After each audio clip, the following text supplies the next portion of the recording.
देखिए, कबीर जयंती के शुभ अवसर पर हम लोग 4 जून 2023 को पटना के बापू सभागार में पान जानो, पान पहचानो और पान को मानो कि एक महासम्मेलन की तैयारी कर रहे हैं। उसके लिए हम लोगों ने बापू सभागार को बुक कर लिया है। उसके पीछे का मुख्य उद्देश्य ये है कि 75 साल हो गए हम बिहार के लगभग 20 लोकसभा क्षेत्रों में 2 लाख से ऊपर की हमारी मतों की संख्या है। 150 विधानसभा क्षेत्र ऐसे हैं पूरे बिहार में जहां से हम मिनिमम 10 से लेकर 70 हज़ार तक हमारी मतों की संख्या है। लेकिन 75 साल, इन सालों में लगभग 8 दशक में कोई भी राजनीतिक दल हमारे तरफ राजनीतिक हिस्सेदारी की दिशा में सोचने का काम नहीं किया। आज एक भी एमएलए नहीं है, ना ही कोई एमपी है। टिकट मिला ही नहीं तो भला एमपी एमएलए होगा कैसे? आखिर ऐसी कौन सी वजह है कि सभी जातियों को टिकट बुला बुला के सारे राजनीतिक पार्टी दल देते हैं और हमारे जाति को, पान को उस लायक कभी सोचा नहीं, कभी समझा नहीं। यानी हमें सिर्फ एक वोट बैंक की तरह यूज किया, वोट देने वाला बना के रखा। अब हम लोगों ने ये निर्णय लिया है कि हम लोग सिर्फ वोट देने वाले नहीं, वोट लेने वाले भी बनेंगे। हमारी हिस्सेदारी सुनिश्चित हो, इसके लिए पान जानो, पान पहचानो और पान को मानो एक नारा हमने दिया है 4 जून 2023 को बापू सभागार में। इस नारा का मुख्य उद्देश्य क्या है? मुख्य उद्देश्य ये है कि जब मैं बांका में 2019 31 जनवरी को एक रैली किया था, तो मैंने रैली करने से पहले सरकारी वेबसाइट का खंगाला। उसमें देखा जो 11,000 मतों वाली भी संख्या है, उसका नाम दर्ज है कि इस जाति की मतों की संख्या ये। और बांका लोकसभा में 2,35,000 पान जाति की मतों की संख्या है, जिसका जिक्र तक नहीं था। इसलिए मैंने लोगों को कहा कि पान को जानो हम हैं क्या, किन किन नामों से जाने जाते हैं, और उनको फिर पहचानो और अब मान लो कि हमारी शक्ति है। इसलिए पान को जानो, पान पहचानो और पान को मानो। अभी आपको मानने की बारी है। अगर आप नहीं मानेंगे तो हम सोचेंगे कि हमें करना क्या है। क्या लगता है सर, आपके पहले कोई आपके जमात से आवाज़ उठाया है कि नहीं? देखिए, जमात, मैं ये नहीं कहूँगा कि कमी हमारे लोगों में भी नहीं रही, हमारे लोगों में भी कमी रही।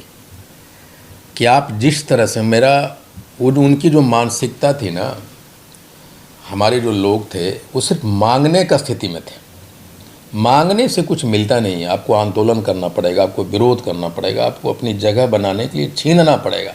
राजनीति में कोई उठा के देता नहीं। मेरा ये सोचना है कि गुलामों और भिखारियों को पेट नहीं भरने भर के लिए अनाज दिए जाते, सत्ता में भागीदारी नहीं दी जाती।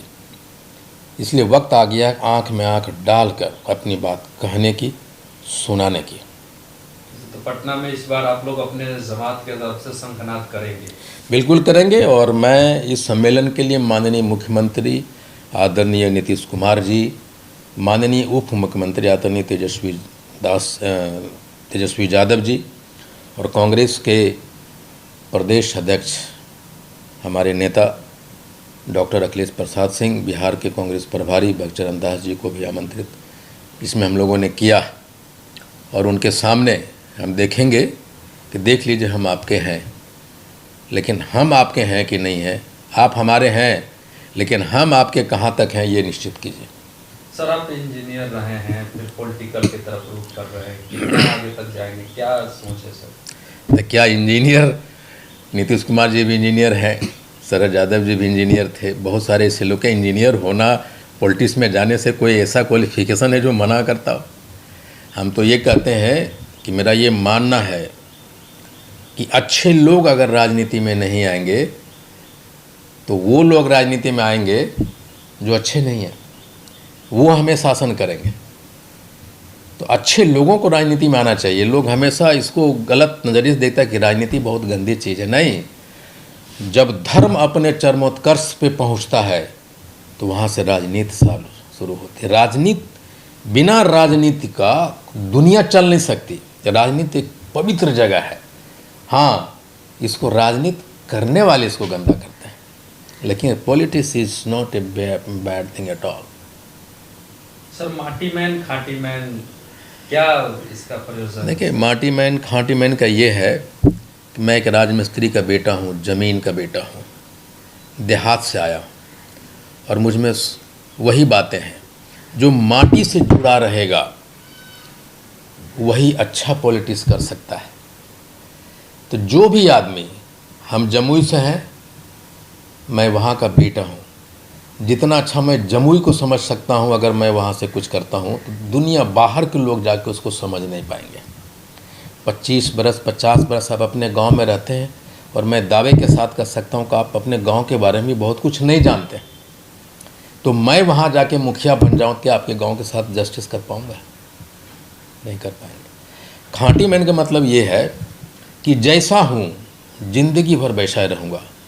इसका एक हिडन तरीका ये भी है कि मैं जनता के लिए, अपने लोगों के लिए पॉलिटिक्स कर रहा हूँ, अपने लोगों के साथ पॉलिटिक्स नहीं कर रहा हूँ। आपके साथ अगर पॉलिटिक्स करूँगा तो जब तक आप सही मेरे लिए हैं तो मैं आपको यूज करूँगा, जब तक आप उपयोगी नहीं है फिर छोड़ दूँगा। लेकिन अगर आपके लिए पॉलिटिक्स करूँगा तो आप अच्छे हैं या बुरे हैं वो मैंने देखूँगा, आपकी कभी बुराई नहीं सोच सकता। मैं पहले सत्तू खाता था, भात और चोखा खाता था, तो आज अगर 7 स्टार होटल में भी ठहरता हूँ तो बोलता हूँ भाई बिहारी बैरा कोई है उसको भेजो, पैसा वही देता हूँ लेकिन वही दाल भात चोखा खाता हूँ। आज भी अगर मैं गांव चला जाऊँ तो जो मुझे अच्छा लगेगा, सत्तू अगर आप मुझे खिला दें तो 56 भोग में नहीं खाता। जैसे जो कपड़े पहले पहनते थे आज भी वही है खाटी मैन माटी। सर आखिरी सवाल, अपने जमात के लोगों से क्या कहेंगे?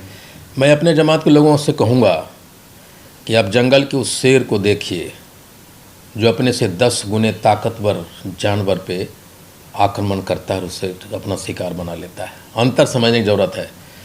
एक है जो 10 गुना ज़्यादा ताकतवर है, सिर्फ बचाव की मुद्रा में रहता है, भागता है, और एक है उससे कमज़ोर है लेकिन आक्रामक है, आक्रमण करने में अपनी सारी बुद्धि और बल लगाता है।